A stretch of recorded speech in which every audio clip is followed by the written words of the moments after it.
Blog Talk Radio. Welcome to the R.E.I.G.N Blog Talk Radio Show with your host, Minister and Beth. And you're listening to it on the WIN Network. Yes, that's right, WIN Network. Together, we win. Stay tuned.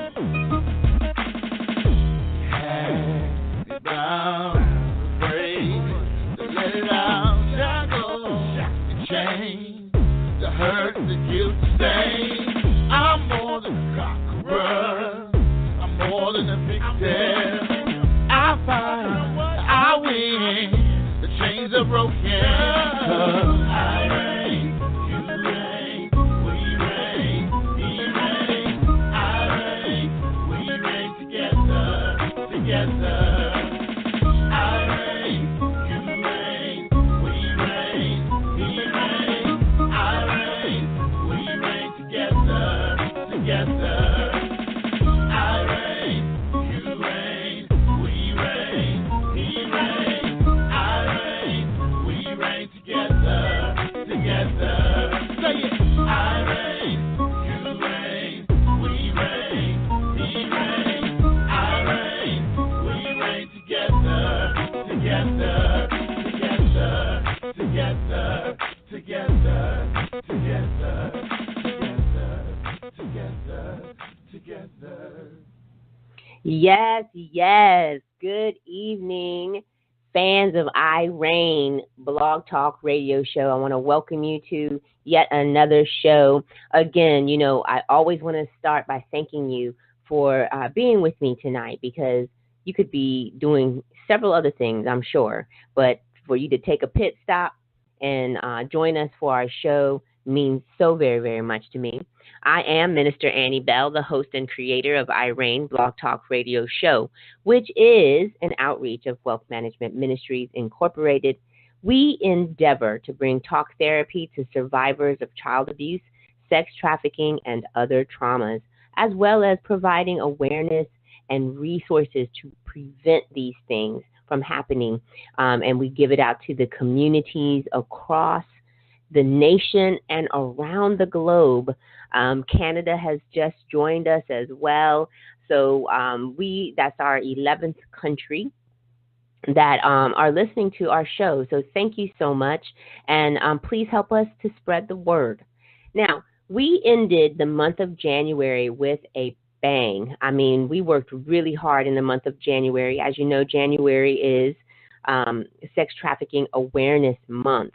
And so we brought a full month's worth sorry about the tongue twister there, of information. We even went to a live premiere of Black Girls Die Too, the Backpage Murders. We gave out information. We had people from the Special Victims Unit out in DeKalb County come and join us. So we just really had a wonderful panel of guests who brought so much information for us here to be able to share with our listeners. Now, the great news that I want to also share with you is Sex Trafficking Month being in January was really not a mistake or a coincidence. It happens. We have Sex Trafficking Awareness Month in the month of January simply because the Super Bowl happens very close. The week after, in the first week of February, of course, is Super Bowl. But during the Super Bowl, that is the largest sex trafficking incident out of any other day of the year. And so we brought a lot of attention to that. Yes, enjoy your Super Bowl, enjoy all the festivities. I sure did, but I kept my eyes open, and like so many others, kept their eyes open of what was going on around them, and they were able to detect some sex trafficking incidents.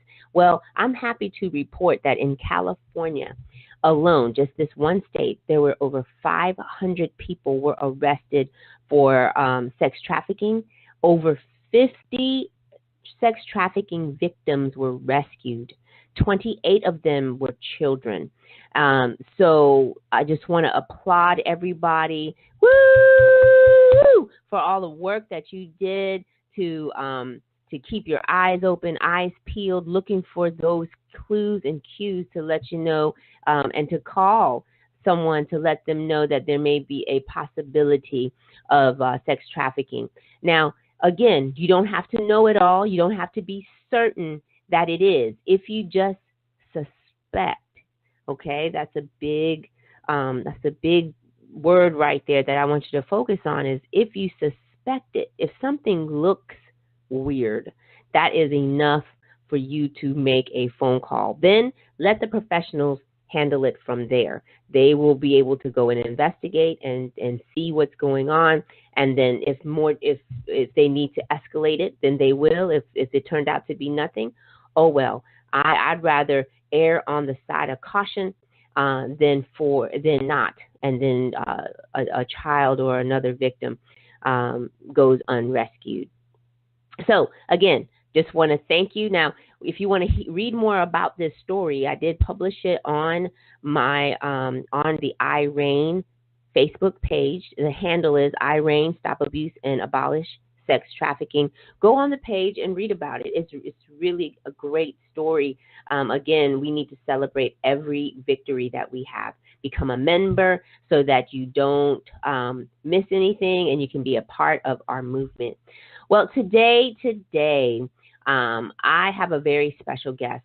His name is Glen Hull, and he actually is a retired military, and he served our country and and for many years to keep our freedom. But he himself did not have a great beginning, and here to come and tell us about his story, and we're going to do this a little bit different.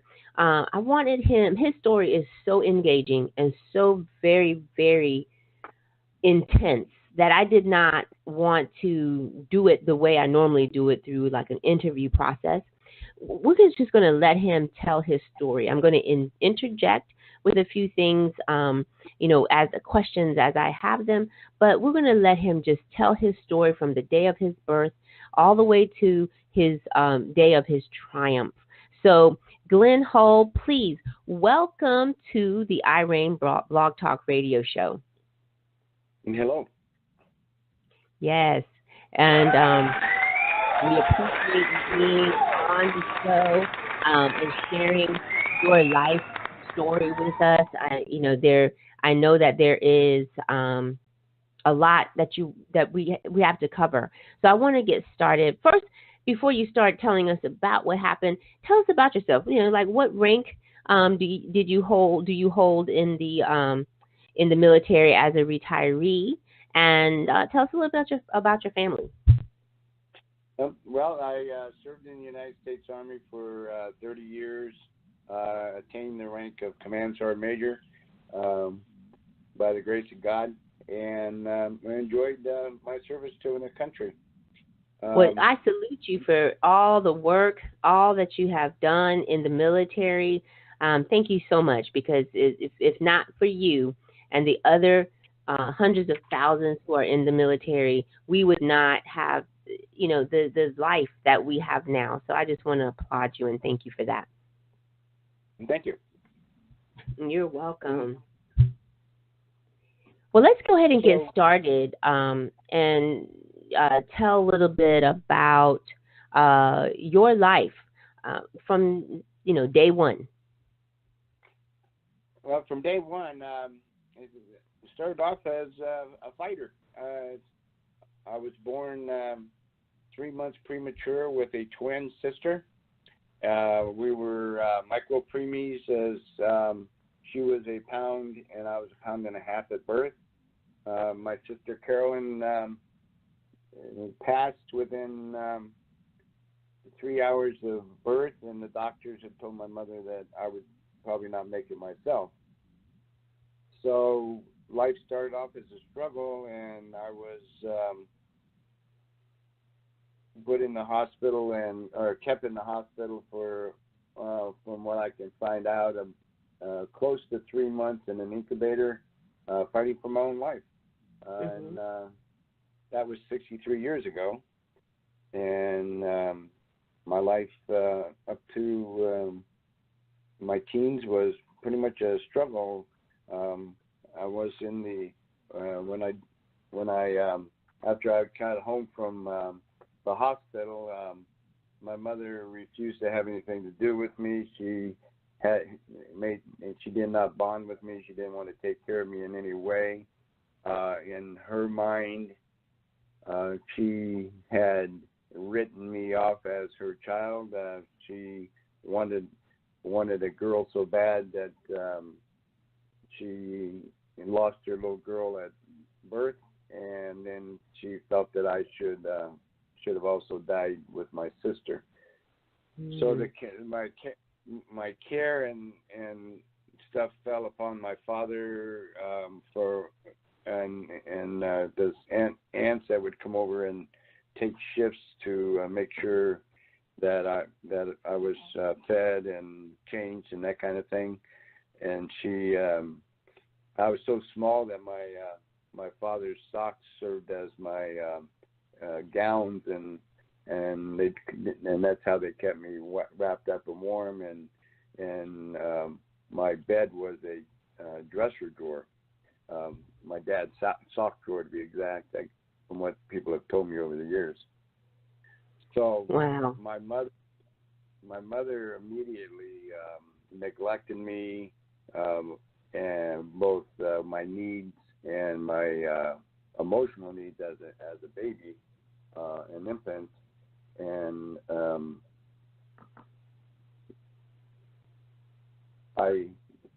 so the struggle was for people in my family were trying to get her to take care of me and get her to love me and stuff. She wouldn't do anything. She wouldn't hold me. She wouldn't do anything. To this day, my mother's never hugged me, and she's never told me that she loved me. And it felt. Now, isn't it true that she blamed you for the death of your sister? Yes. As soon as my earliest memories of anything she said to me was my mother told me that I had killed my sister first in the womb because I ate everything that she ate, and my sister couldn't get any nurturing and stuff inside her. And then she told me that when we were being born that somehow I killed my sister so I could live. And as a little boy, I heard this many, many times as a child that I had killed my sister, and as a boy, that gets in your brain. That oh, you sure. think that's what you really thought happened, and then so my mother would tell me how terrible I was and that I had killed my sister and that she wished that I had died instead of my sister. Her way of putting it was, "Oh, I wish you had died so I could have my little girl," And so for most of my childhood, that's what I heard from my mother was she wished I had died. And now, so, I want to inject in here, and then I'm going to let you get back into your chronology. But there is such a thing as what's known as attachment disorder. And it comes from when a child is unable to attach to a nurturing caregiver as an infant. And there is you can actually look this up online. It's called the still face experiment. And basically what they did was they had an infant. Infant. I think she was maybe about 12 months old. She couldn't really talk yet, but she was making sounds and pointing, and between 8 and 9 months, maybe years old. And so the caregiver, whoever that was, or I think at the time was the mother, she would engage with the child, and you could see the baby just laughing and giggling and pointing, and the mother would, just get all giddy, and you could see that reaction, and they're bonding. Now, the next part of the experiment, the mother has what's known as a still face, a poker face. She doesn't show any expression, doesn't engage with the child when the baby is pointing and laughing and trying to get her attention to do those things that she was doing earlier with her and bonding with her and laughing and giggling. When the mother did not respond, you could see the baby immediately goes into distress. And the distress continues when the baby is unable to engage the mother. Then you see them going into the phases of going in, crying and kind of hitting her table, trying so hard to get the mother's attention. The reason I'm bringing this about is the importance of parents bonding with their children when they are speaking in nonverbal language to say, I need you. We have to be there for them. I was even taught at one point that when there's a baby crying, if they've just been fed and they have been washed up, changed their diapers or whatever, that if they're just crying, you need to leave them alone so that they can learn how to self-soothe. Yes, self-soothing is good, and teaching them how to do that is good. But if you neglect them too long, it actually creates an attachment disorder. And so I wanted to make sure I bring that out and why it was so pivotal for Glen and what he went through as an infant, where he was unable to bond with his mom. We're going to take a quick break, and then we're going to come back and talk more. Allow Glen to share more about his story and of his triumph. So everyone, please keep your cheeks in the seats, and we'll be right back in 2 minutes.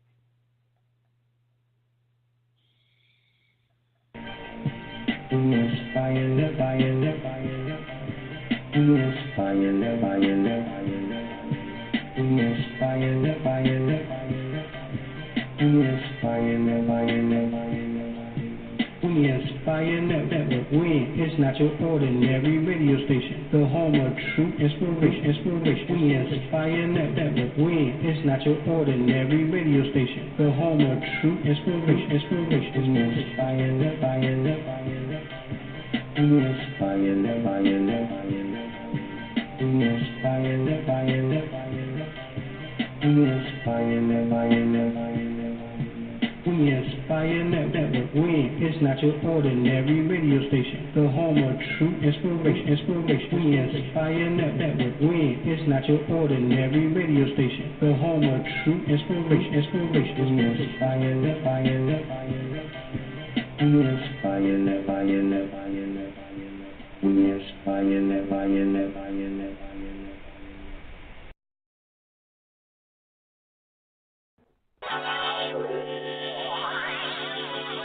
Welcome back to R.E.I.G.N Blog Talk Radio Show with your host, Minister Annie Bell.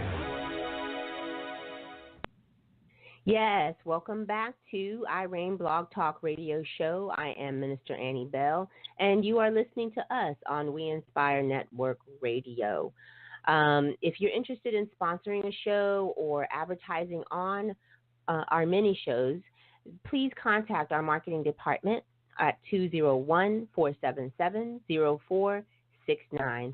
Now, we are back with Glen Hull, who has served in the military and helped us to have the freedoms that we have, served in there for over 30 years. But his life as a child was quite tragic. And so I'm going to let him continue. Welcome back with us, Glen. Thank you so much for staying with us. Yes, ma'am.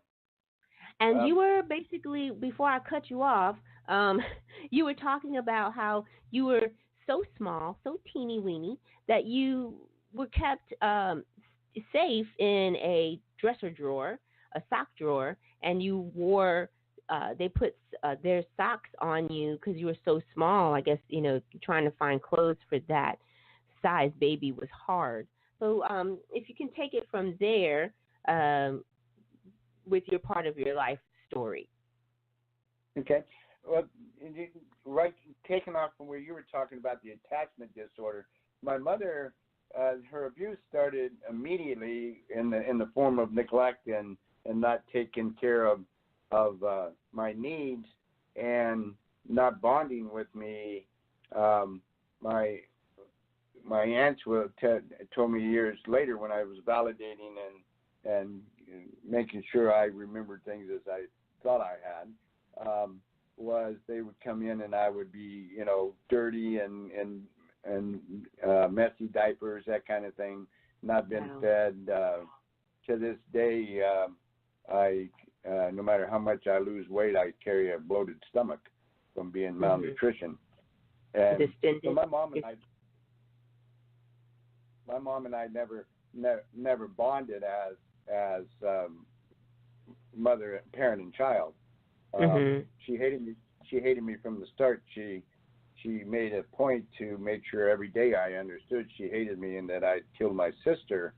And my earliest memories were of her just pulling me across the surface, say the bed, and by my arm or by a leg to get me where she wanted me. And one of my earliest memories of my mother was her having something across my face and holding me down, and I couldn't breathe.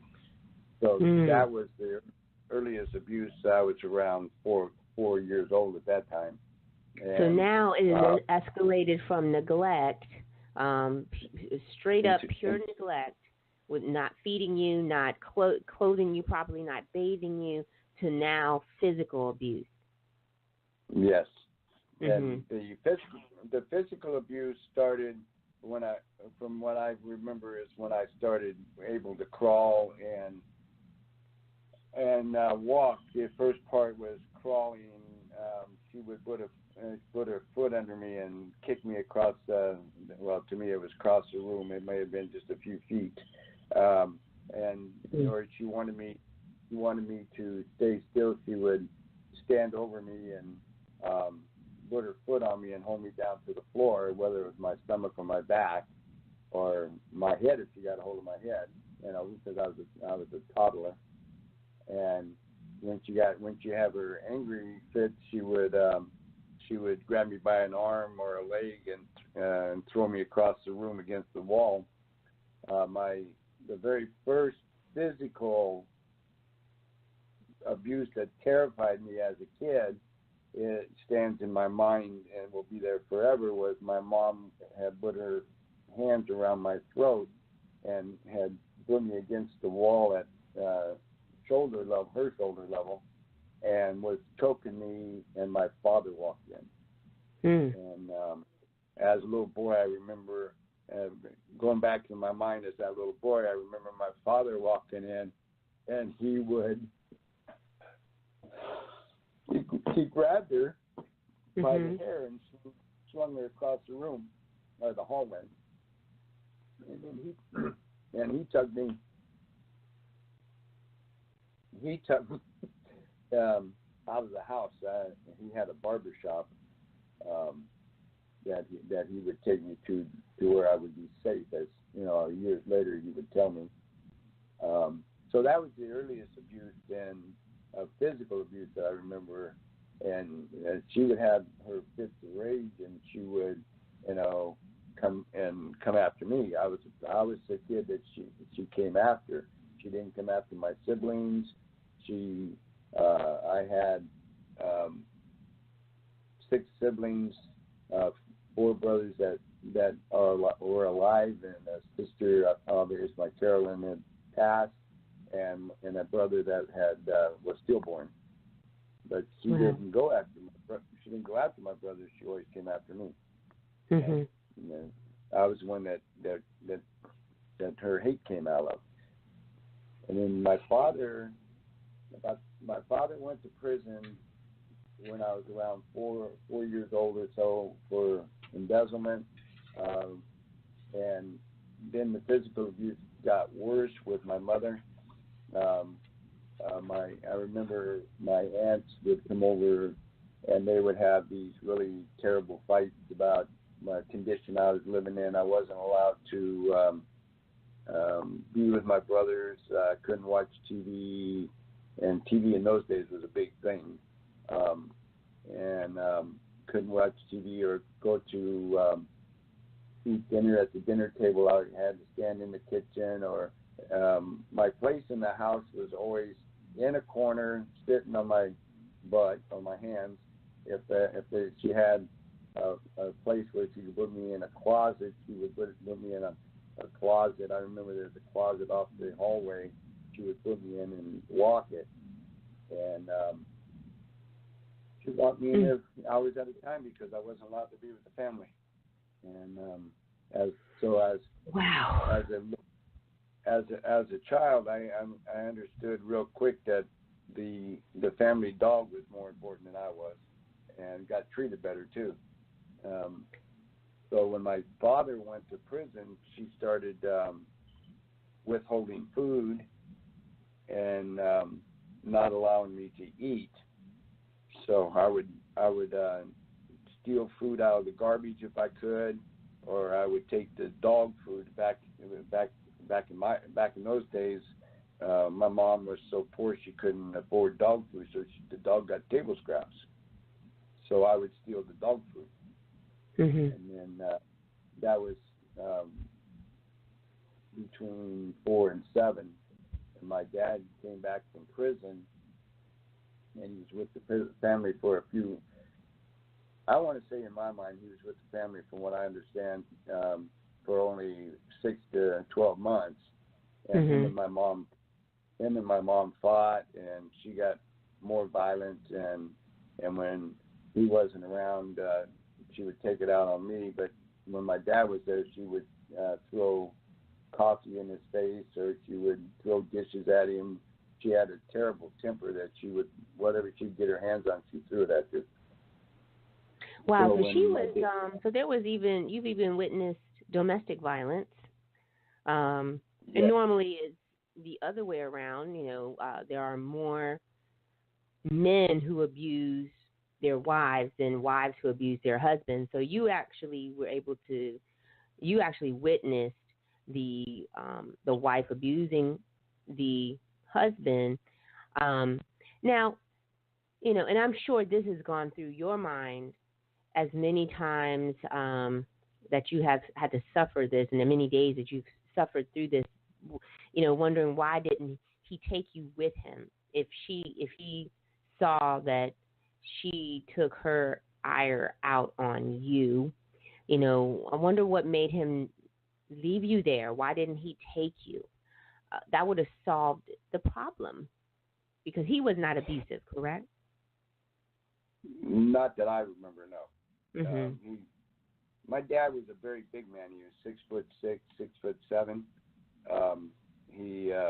But he was really like a beaten pup when he was around her. From what I remember. So maybe he was scared to take you because he wanted to avoid her wrath at all costs. That's not what he told me years later, but I'm getting ahead of myself. I'm sorry.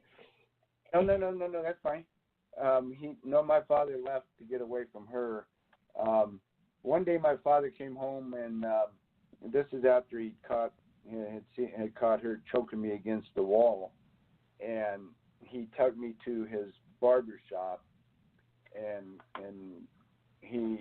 we stayed there. And I remember I used to be fascinated with the train that went around the ceiling or the wall, around the walls or along the ceiling, and he would play the train so I could watch it. And he took me back home, and he said that he was going to get a loaf of bread, and he never came back. So the last time I saw my father, he abandoned the family when I was 7 years old. And then from that point, the abuse got really, really bad. At that time, my mother banned me from the house if possible. She stopped letting me have water or anything to drink. I was forced to drink my water out of a toilet. And you know, I'm gonna put a bookmark right there if you don't mind. We got another quick break that we have to take, and this will give everybody a chance to kind of take a deep breath, and because like I said, your story is so intense. So if you'll put a bookmark right there, everyone will be right back with another quick break. Okay. Sadly, today, most of us know at least one person that suffers from addiction or substance abuse. Addiction does not discriminate. No age, gender, race, or classes of people are immune to the horrors of addiction. This epidemic has ruined families, claimed lives, and left loved ones devastated. Over 100 people die from overdoses daily, and over 20 million Americans suffer from some form of addiction. For this reason, author Lloyd H. Bell Jr. has written the book Clean and Serene. The author is an addictions counselor and recovering addict of over 13 years. He knows and has first-hand experience of being caught in the grips of addiction. Clean and Serene provides experience, strength, and hope for the still suffering addict. It can also be used as a tool in recovery. Whether it is used in a group setting or individually, this book was written to assist in the recovery process and encourage. Integrating inspirational, encouraging, and challenging scriptures, the author has provided a resource that is sure to change lives. If you or someone you know is battling with addiction, this book is for you. If you are in recovery, this is a great resource to add to your toolbox. If you are a group leader or addictions counselor, this is an awesome book for group therapy. Clean and Serene. Scriptural Meditations for Recovery is available nationwide in both ebook and print. Get your copy or a copy for some you know today from Amazon or Barnes & Noble bookstore. For less than $10, you can potentially change the life of someone currently paying the high cost of living with an addiction.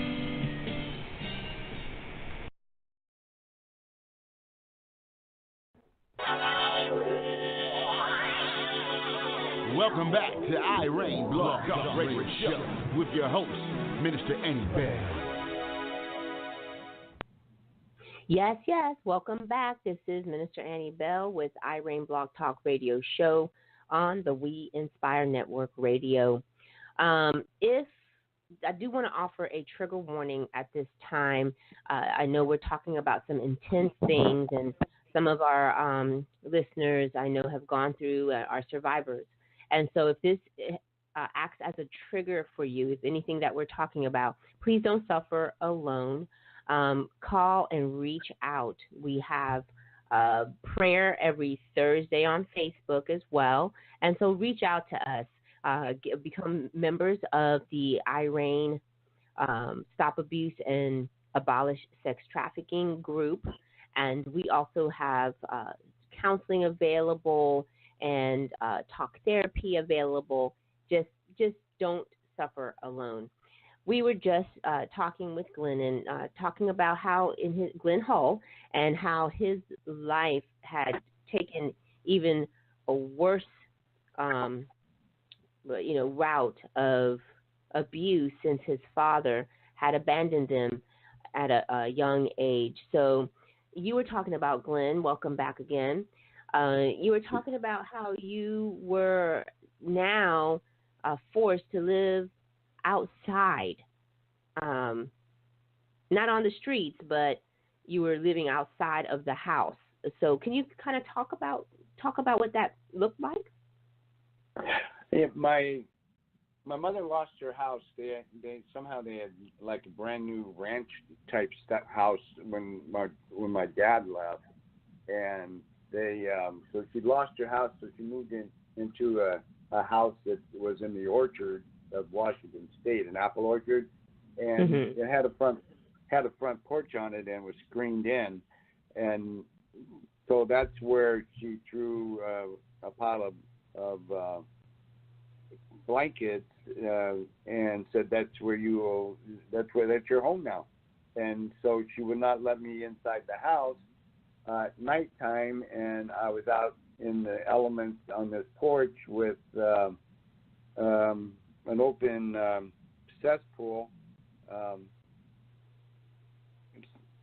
and so the rats would come out of there at night, and the bats would fly around through the porch because they'd be out there eating bugs and oh my gosh, sucking on the apples, the rotten apples after a harvest.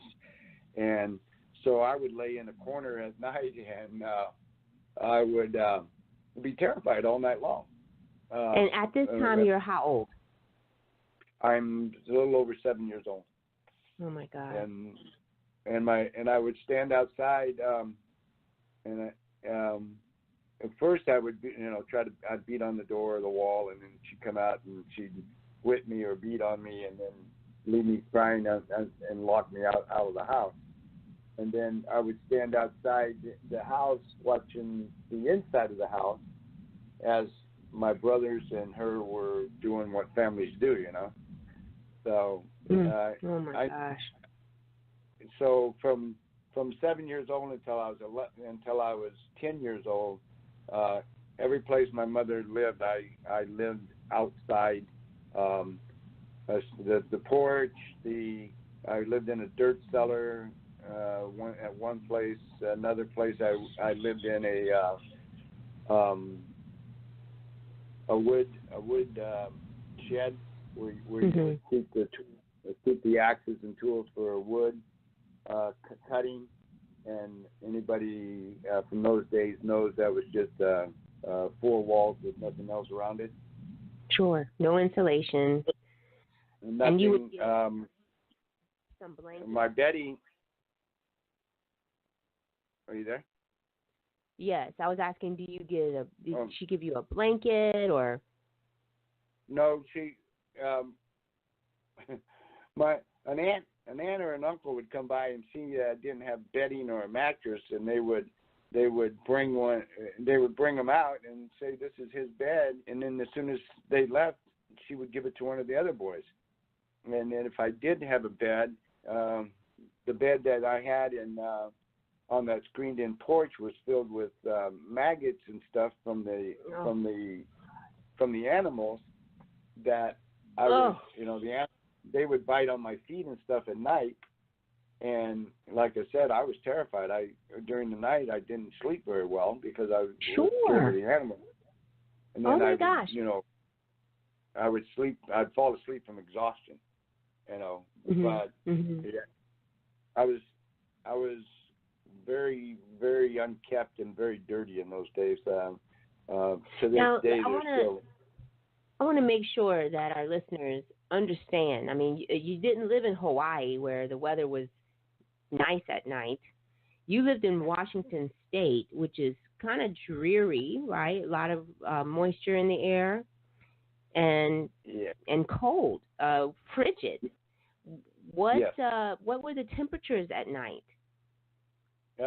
Temperatures vary depending on where you're at in the States, but the temperatures will drop between 20 degrees at night to 10 degrees in the wintertime. I can't even imagine. Oh my God!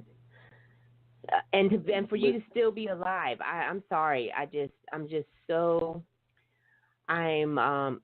stuck right there because, I live in Georgia and it gets about 30 degrees out here in the winter, and that is even so cold. And you're saying you were given, rotting blankets, a mattress that had maggots in it, and you had to live outside. And I can't even imagine what was going through your heart and your mind while watching your family on the inside, warm and cozy and doing, like you said, family things, and you were relegated to this type of torture. My heart just completely goes out to that little boy that had to suffer through it. Now, when you, things kind of, again, when you were about 10 years old, you were, I believe, had some other things that were happening as well to you. Whenever the living outdoors and stuff, things escalated even worse with her because my mom would come after me and beat me until I couldn't move or get. And if I could, I'd try to get away from her. At one point, she buried me in the woodshed under a bunch of wood and stuff. And so because she told me that she was going to kill me and they'd never find me, so she buried me under a pile of wood and that I couldn't get out from under. And my uncle found me, and then things got worse. So she moved away from the family because they started watching her and what she was doing with me. And so she moved from eastern Washington, which is high plains desert, very cold in the winter, very hot in the summer, to the Seattle area. And at one point we lived in a place in Maple Valley in which she chained me to a tree because she knew I would run away from home. And in Maple Valley, was the first time I was 10 years old, and I was sexually molested by a female lady, and that was the first sexual abuse that happened to me as a kid. And the thing that my mom would tell her friends, because she would humiliate me in front of them, or she would she had a newborn, one of my brothers, and she would wrap those dirty diapers around my head and laugh at me, and she would put a diaper on me and make me and parade me around in front of her friends, laughing and poking at me and saying I was a baby, that kind of thing. So oh my God. Her friends knew that, hey, she didn't protect me. I was fair game for them too. And so it was around that time that my mother started allowing my two brothers, to start physically abusing me also. And I had to stand there and just take whatever was happening, and couldn't fight back. So whenever she found, she figured out that she could humiliate me and then not get in trouble, because after all, it was my brothers that were picking on me. Or she'd send me to school like in a diaper, or she'd send me to school in dirty clothes, and the kids would tease me. They would pick fights with me, and I just become this shriveled up little kid that wasn't going to say nothing. I didn't talk. I was too scared to talk. I just shut down. I'm appalled, absolutely appalled at how many people could have been your rescuer. Your mother was not hiding her abuse and torture, and they knew, and know about your uncle, your aunt, your dad, and her friends. I'm completely appalled at them that they did not rally up you. And sure, everybody has their own lives to lead, and possibly even maybe they were struggling financially or didn't feel like getting into any kind of argument with your sister, but somebody should have set aside their own feelings and their own comforts and stood up for you. And if one of the goals that we have in this show is to empower people to do something about it. We all know when something is not right, unless there is some type of mental illness. And I believe your mother, when she lost your twin sister, something broke in her, and and she was unable to fix it. And she should have received some help as well. I don't know if she needed some counseling, but she should have received something as well. So because what she did to you was, again, abusive, and I believe the cause of it was more than just that she had a hatred for you because the sister died. Your sister died. There was a mental breakdown, an emotional breakdown that should have been addressed. When we come back from this next station identification break, we're going to, again, hear more about his life and how I'm just so thankful that he survived. I'm just completely in awe. So everybody, please stay tuned so you can hear the rest of this story of triumph. Stay tuned.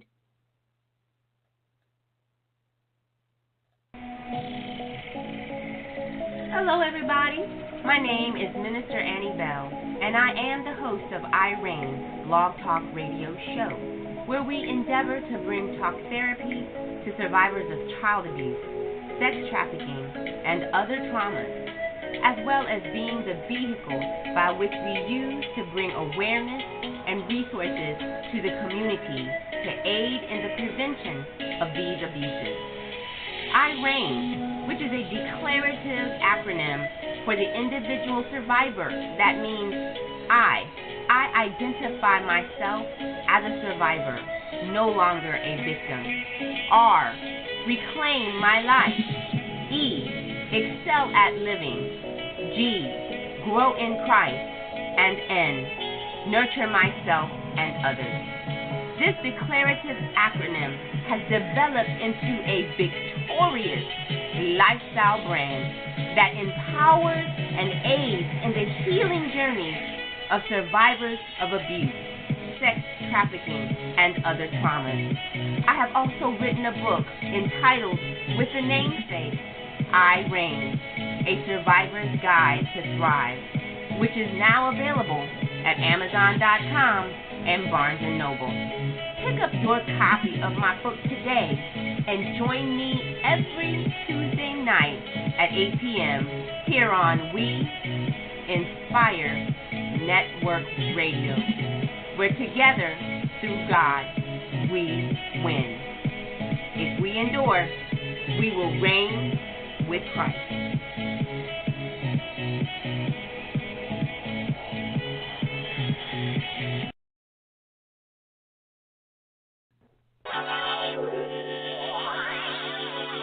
Welcome back to R.E.I.G.N Blog Talk Radio Show with your host, Minister Annie Bell. Yes, again, welcome back, everybody, to the show, R.E.I.G.N Blog Talk Radio Show, where we, again, endeavor to bring talk therapy to survivors of sex trafficking, child abuse, and other traumas. Well, we're here again with Glen Hull, who is telling a phenomenal story of his life that, again, I'm still completely confused at how he survived it. From a preemie to neglect, and then the physical abuse, and then he's just now beginning to introduce the part of his story about the sexual abuse. So, again, welcome back, Glen Hall. Thank you for staying with us. Yes, ma'am. Well, let's go ahead and pick back up where you said that she was, it had escalated even more, and that you would be chained to the tree so you won't run away. Because obviously when you ran away, you were able to maybe find some food somewhere else to eat. I ran away to get away from the beatings because as I got a little older, I'm 9, 10 years old now, and I realized that my legs are faster than hers, and I can get away from her I was always on guard. My ears were always listening. My eyes were always looking because you never knew when she would strike, and I never knew what she was going to do. She might have a razor strap in her hand, a razor strap is what they used to do to sharpen straight razors. Yes. She would have a belt in her hand or whatever she could get her hands on, a stick, a broom handle, and she would just hit me from out of nowhere. So I learned early on I was like a caged animal. I was always on alert. So as I got older, I learned run. I'm not big enough to fight. I tried that. I tried that a couple times, and it just got me beat into the ground. So I learned to run. So as survivors, we learn to fight or flight, and I did flight many times, and so I would run. So she figured out she didn't have any place to put me, so she would chain me to a tree in the backyard instead of the dog. And then a neighbor lady sexually abused me, and that was the first time that I encountered anything like that. And I'm a 9-year-old kid. I have no idea what the heck that's all about. And then my mother moved from there to Seattle, Washington, and for the first time in many years, I was inside the house, but it was in an unheated basement in a washroom with broken windows. But in the city, she couldn't put me outside because somebody would report her. And so she had me in the cellar, and I learned to. That's when I learned to start running away, and I started finding food in trash cans. I as a little boy, I learned that restaurants, and they would call them cafes in those days, they would throw their scraps out at night. So I would go around there, and I would take. I felt like I was stealing, even though I was taking food out of the trash. Right. And then I got caught taking food out of the trash. And this lady, she pulled me into the cafe in the kitchen, and I thought I was in trouble. And she made me take a bath. They had their apartment behind the cafe, and so she made me take a bath, and she fed me, but she knew that I couldn't stay there. But she told me that instead of stealing food, just knock on the door when I ran away from home, and she'd make sure I had a sandwich. Wow. And then the hobos in around the place called Green Lake, the hobos kind of adopted me, and they would and when they knew I ran away, they would share food with me, and so I survived that way when I ran away from home, and I stayed on the streets for as long as I could until the police caught me, and they would take me back home, and I never understood why the police didn't question my condition. Yes. Oh my gosh! If I could just knock them on their heads and say hello, and again, but that was back then where that was in the 60s. Yeah, and people didn't talk about the abuse as much. There weren't laws protecting children as much as they are now. But still, you were in the hands of someone who could have helped you, get away. Now, I wanted to address, and I don't mean to digress, but I wanted to address something as well. When you were 10, you said you were sexually molested by the female neighbor. Was there penetration, or was it just sodomy? No, the female was more of wanting me to be like a baby and suckle on her and that kind of thing. Okay. And her groping and stuff. I see. And one thing that I wanted to make sure all of our listeners hear and understand, for a boy, molestation is not enjoyable. And a lot of people think that is part of the stigma why boys, they don't really talk about sexual abuse, especially with the same sex, but even with the opposite sex, because there is a second victimization when someone whoever they're sharing it with says, "Oh man, that's good," all boys want to be sexually active, but that's not true. Again, developmentally speaking, they're not ready for sex. So even though the penises may get erect, because they cannot ejaculate, it's a very painful experience for boys. And so please do not believe the myth that all boys want to have sex at an early age, that they can really enjoy sex. It is still rape. It is still molestation. So we have to allow our boys to speak out. We as girls, it's hard for us, to speak out. And we don't even have those type of stigmas attached to us. The boys have another layer of stigma that they have to fight against in order to open up their mouths and ask for help. So I wanted to make sure that I spoke about that. So go ahead, Glenn. I don't mean to interrupt. Go ahead with your next, part of your life, your story. When my mother moved to Seattle, I got a little bit, braver, a little more courage. So I was part of a street gang, and I'd run that there, and I learned to I didn't go to school. I'd run away from school, so I pretty much lived on the streets with older boys, and I had that attitude of a street kid.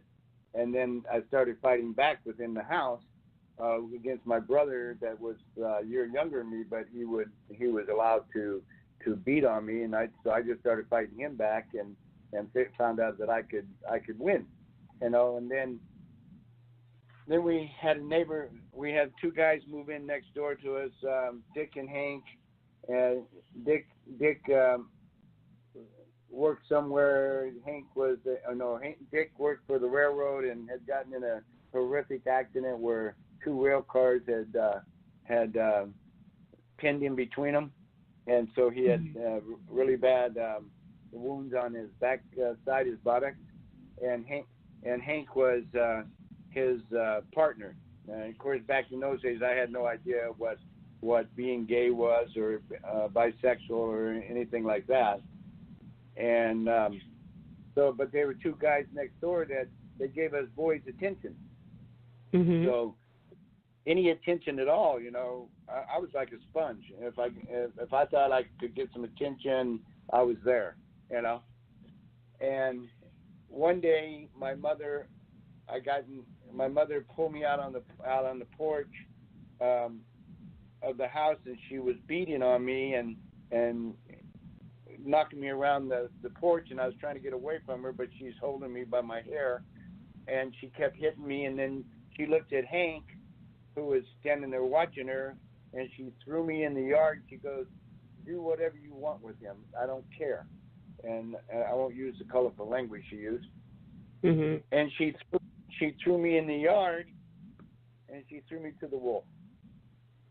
Wow. Because from that day forward, Hank physically abused me, and within a short period of time, Hank beat me and then raped me. And he continued to do so for 6 months or so. Was that a daily occurrence, or?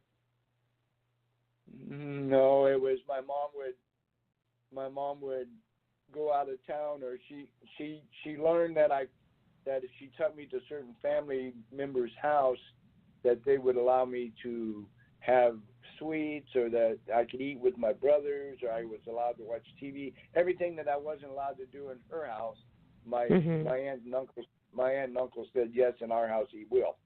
So she would leave me with an aunt that would do her bidding, if you will, or she left me with Hank. And even after I disclosed to her that what he was doing to me, she said, "You deserve it. You deserve to live. I don't care what he does to you. Oh my gosh. So she would leave me at his house. Mhm. So she would purposely do it so that you could be tortured even the more. Yes. Oh my gosh.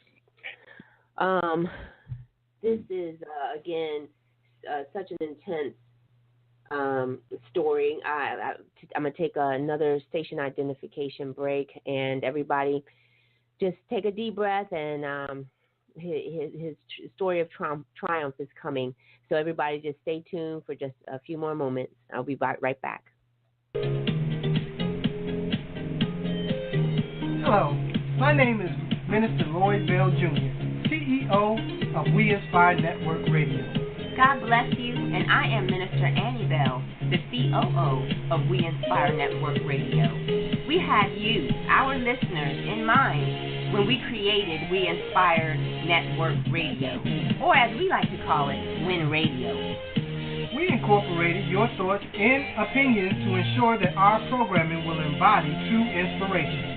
And we will continue to bring relevant and heartfelt shows that cater to the needs and wants of our growing listener base.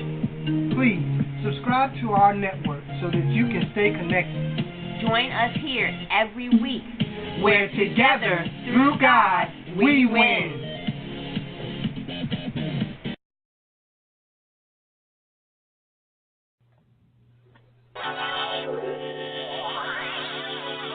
Welcome back to R.E.I.G.N Blog Talk Radio Show with your host, Minister Annie Bell.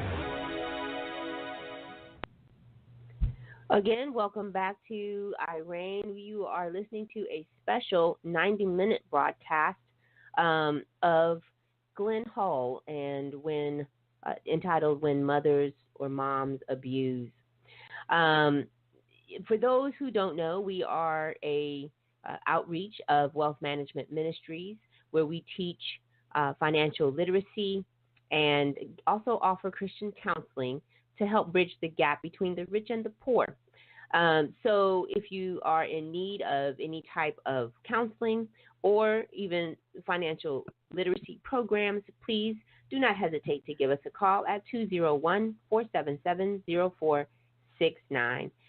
We're back with Glen Hull, and he was talking about now the phase of his life where he is being sexually abused. He's being raped by the neighbor, male neighbor, who his mother has allowed him to do whatever he wants with her son. Glen, thank you so much for staying tuned. Go ahead and finish telling us about this phase of your story, of your life. So for some reason, after this started, my mom left me at one of my aunt's house, and my aunt would do what she wanted her to do. So I was restricted to the basement of my aunt's house. I wasn't allowed to watch TV because my mom would go like the weekends to her family's house, and she didn't want me to go with her. So I was playing house, if you will. Imagine a 10-year-old boy that knows more about sex, knows more about adult stuff than what he should know. Mm-hmm. So I was playing doctor with one of my cousins, who was a couple years younger than me, and my aunt walks in, and of course my aunt got very mad, upset, because my cousin and I are walking around with no clothes on, and then so she beats me and then calls the police. Well, the police take me to the juvenile center, and I am at that point taken out of my mother's home because that they see the bruisings on me, and they see the marks and scars that I carry on my body, and they've seen how dirty I was, and so they take me out of my mother's home after many weeks of going to court that I remember. But the the thing that amazed me years ago was I defended my mother. I tried to hide the abuse. I tried to cover it up because that's what I'd been conditioned to do. Right. I've been taught never to tell anybody. If they ask about a black eye, I fell against the wall. Bruises on my body, I ran into things, whatever, you know. But a judge finally got me to talk, and I told the judge what happened, the female judge, and they made me a ward of the state, and I fell under state custody. And they put me in a place called Briscoe's Boys Home. And now imagine, if you will, here I am. I'm in a place. I've never had new clothes. I've never had anything of my own. I was never celebrated. My birthday's nothing. I've never celebrated Christmas. And I'm put into a boys' home, and I'm given four sets of brand new clothes: underwear, socks, shirts, pants, shoes. I am excited. I am beside myself because I have never had anything of my own at 11 years old. Mhm. Wow. And then the first time, or as soon as they got me clothes fitted, they told me I had to take a shower because, so they took me to a big shower, and I went in to take a shower, and a person got into the shower with me and molested me in the shower. It was, and at this point, you find out that it is one of the clergy. Now, in my mind, because I've never seen a clergy person Catholic, I didn't realize the garbs that they wear, the robes. So in my mind, I thought it was a female. Wow. So the long garb. It's the long black garb, the robe. And then later I realized there were no females, there were no nuns in the boys' home. It was all men. So for the next 4 years, 3.5, 4 years, me and the other boys of the school were physically and sexually abused by the older boys and by the clergy. So I went from my childhood to Briscoe's Boys Home, being sexually abused and raped, and I really, really thought at that time that I was a bad person. I thought that I deserved what I was getting. I must have done something really terrible, like kill my sister, and all I wanted to do was die. Sure. And it makes sense. I want to touch base on a couple of things too, as far as for our listeners. When a child, first of all, children in their developmental ages, they are not curious about sex. They might be curious about body parts, like a girl might say, "Well, what is that?" if they see a penis or something like that, but nothing sexual. So introduction to sex is normally done by an adult. So if there is or another person who has been another child who has been abused themselves, so the initial contact, sexual contact, is normally by an adult. And so because as children, we only know how to imitate or do what we have been shown. That is why you see some of the younger children who will have sexual contact with other children. And so when that happens, our laws need to protect the child, because still, even though the child might have perpetrated a sexual act or many, it's still the child was first abused by an adult, or abused by a child who was abused by an adult, and so they cannot be held responsible and be sent away to jail or juvenile facilities. They need therapy. So I wanted to touch on that, Glenn, and I know that for the many years of therapy you've gone through, you know that was not your fault, even though you may have been the one to initiate the act. And, you know, we have to make sure across the country that our children are protected all the way around. And secondly, we don't have, you know,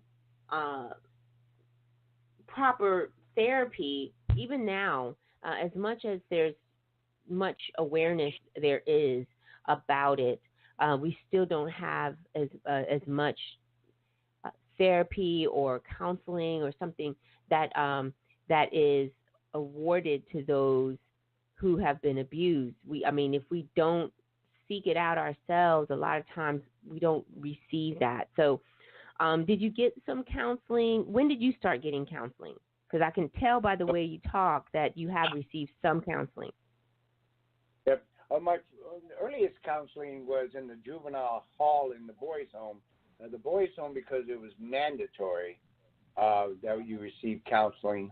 But my counselor was a young guy that was just getting into the ministry. He wasn't one of the predators, not ever to me. And he was still also controlled by the older clergy. So my counseling started there, and it was intense because I was an angry, destructive kid, you know. Oh, sure. So my counseling started then, and then when I was in the military, I received counseling, but I received it through the chaplains. Because in the military, if you go to a doctor and you got those kind of problems, then they're going to discharge you. Right. And of course, I didn't want to be discharged, so I stayed away from that kind of thing.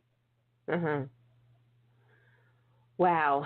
Well, we're entering into our last quarter hour, and I'm going to take one last quick break. When we come back, I want to talk more about your triumph, how you went into the Army, and you know what were your thoughts, and so we'll talk a little bit more then about your triumph and go from there. So everyone, please stay tuned for our last 15 minutes.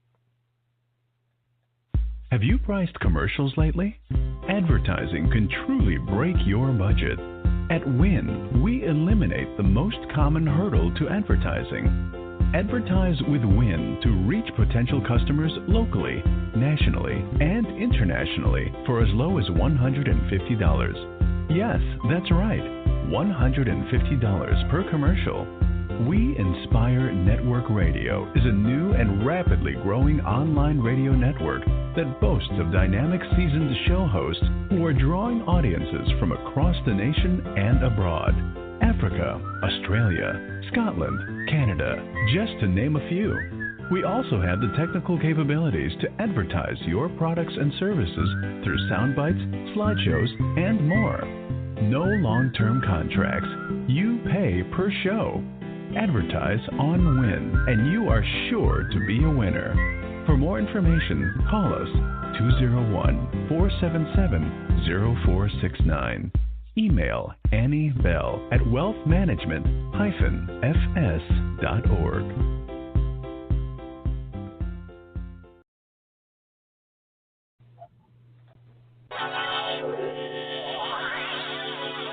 Welcome back to R.E.I.G.N Blog Talk Radio Show with your host, Minister Annie Bell. All right. This is Annie Bell, and I am with the R.E.I.G.N Blog Talk Radio Show. And right now we are entering into our last quarter hour with Glen Hull, who's, I tell you, it's such an intense life story. I'm so thankful that he is alive. I mean, he has had so many close calls and so many incidents that may have taken others down, but he is still with us. He is, and not only that, he has served his country through the Army for 30 years. So, again, I applaud you, Mr. Hull, and thank you so much for staying with us. Okay. Now, let's talk about your triumph. You at what age did you decide that you're going to go into the Army, and what was your rationale? I was 18 years old. I had been out of the boys' home since I was 16. Lived with an uncle who took me in because the boys' home closed down, but that was a dysfunctional family, and with all my anger and stuff, they couldn't handle me. So I was so angry at the world that I wanted to die. And so I said, what better way than to go in the Army, go to Vietnam, and die a hero, die somebody. Because my mother used to spit in my face every day and tell me I would never be anybody. Mm-hmm. And so I joined the Army because I thought I was going to go to Vietnam and die. Well, that never happened. Yay. God or a higher power had other plans for me. Mm-hmm. I spent 30 years in the military, and I never touched foot on foreign soil as a combat soldier. Wow. Even though I was trained to do that, and I did train other soldiers to do it, but I never stepped foot in harm's way, which is amazing. But the Army turned me around, and the very thing that motivated me in my life, and it still motivates me to this day, is my mother spitting in my face in the boys' home, throwing me down a flight of stairs, telling me I would never be anybody. Wow. So in my child's mind, I decided to prove her wrong, and that was my motivation. Yeah. So my main abuser in my life became my main motivator in my life, and that doesn't sound weird. Mm-hmm.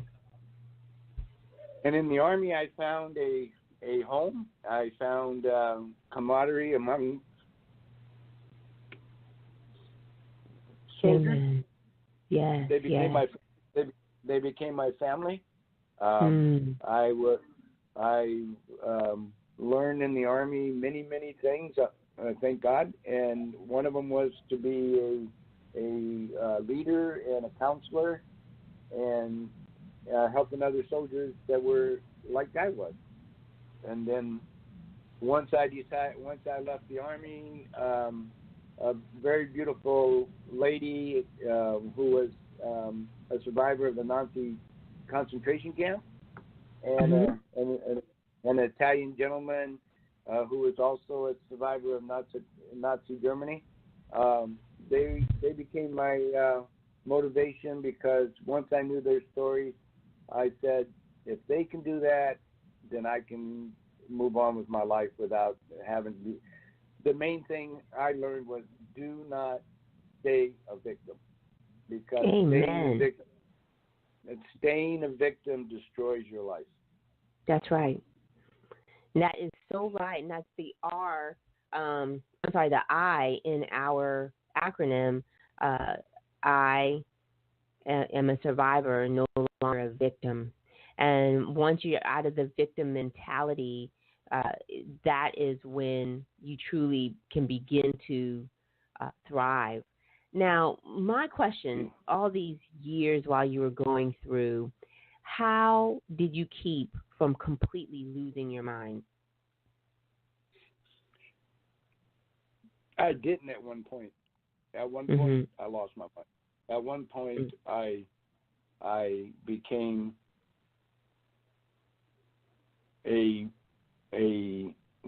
all I became was a fighter on the street. I had no feelings. I had no emotions. I didn't care what happened to me. and then I went from there from the time I was 11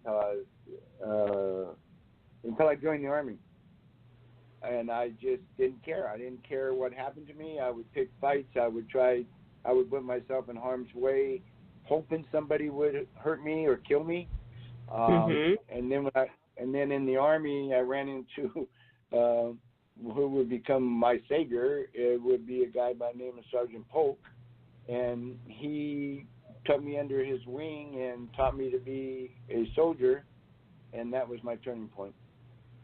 And, thank God for someone who can step in and take us under our wings, because even though we are strong and we have survived, we still need someone who's willing to allow us to aid our healing or take us to our next level of healing. So I just applaud that person, which you said was Sergeant Polk, who did that. Now, you obviously have some things going on. What are some of your future endeavors, or what are you doing right now to help people? Oh, doing some fantastic things. I'm obviously I'm doing some talk shows, which I'm really enjoying, and thank you for having me. And you're very welcome. And I'm doing a lot of advocacy work on several sites of mine and my partner's sites that we're working. I do writing for male survivors because in my experience, in my research, there's very little out there for male survivors. So through our organization, we have It Was Me campaign. We have the Incest Survivors United Voices of America, which are the two main organizations. And then I'm the founder of Quest for Survival, which is a page that I do. I do a place called the Warriors, which is a closed group for male sexual survivors only, and where I reach out and give men a place to voice their concerns and their stories if they wish, and got some beautiful people in there that are there if we need them. And then I've got another one that's a closed group called Quest for Survival. That's an open member group, males and females. So God has brought me in a lot of directions. Fantastic. I love the fact that you have a group just for the men. And I know that you're doing some great things through there. Those gentlemen who are listening to this show, please connect with him.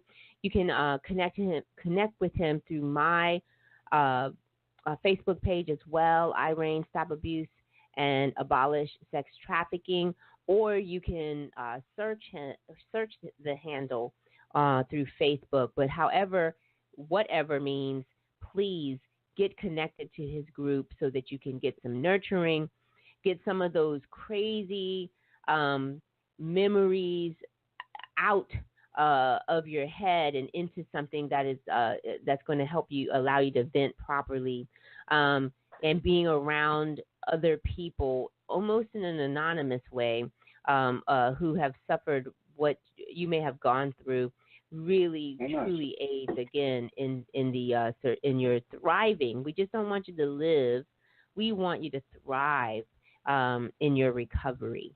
And the recovery process, it takes some time. Wouldn't you say that, Glenn, that it takes some time? It takes time, and I think the thing is, especially for men, which men are very close-lipped about things, and we don't talk about the intricate details. It takes time to heal, but it's also a life process. It doesn't mean you're going to be a victim. It doesn't mean you're a victim all your life. You just got to understand it's always going to be kind of like in the background. That's right. And we work our way through things. That's right. And our bodies, as our minds we're created to heal from the inside out. And so you might not see changes on the outside, But if you are taking steps to heal and to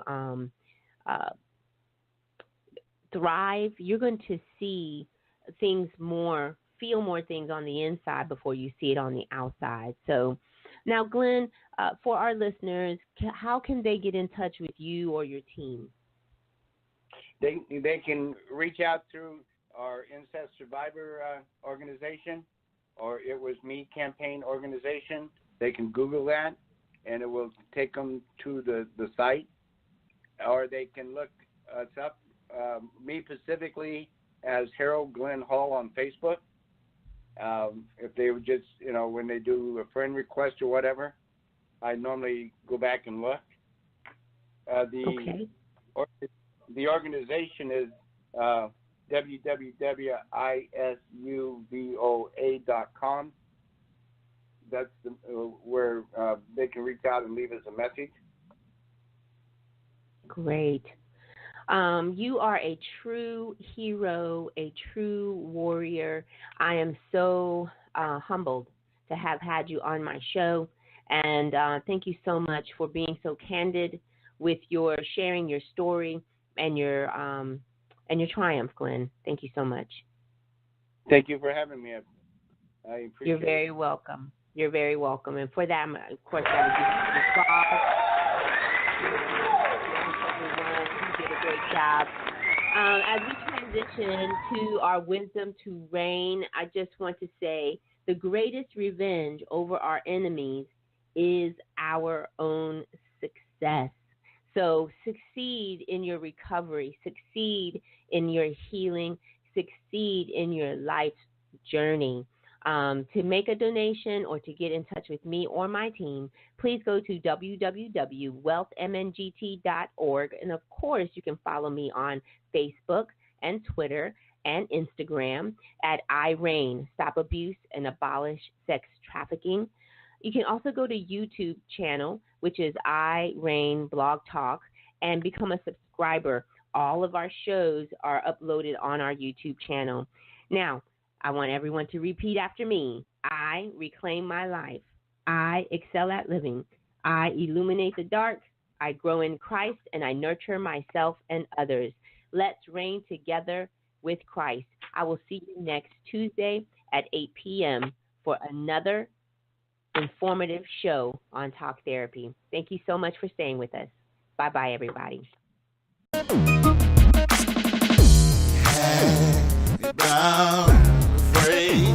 To let it out, shackles and chain, the hurt, the guilt, stain. I'm more than a conqueror, I'm more than a victim. I fight, I win, the chains are broken. I reign, you reign, we reign, he reigns. I reign, we reign together, together.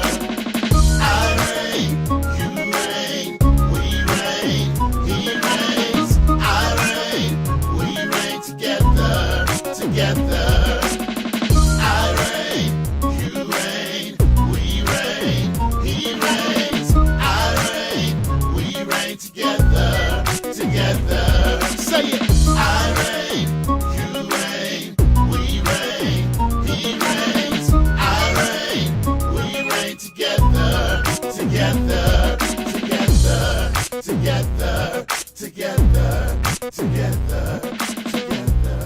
Together, together.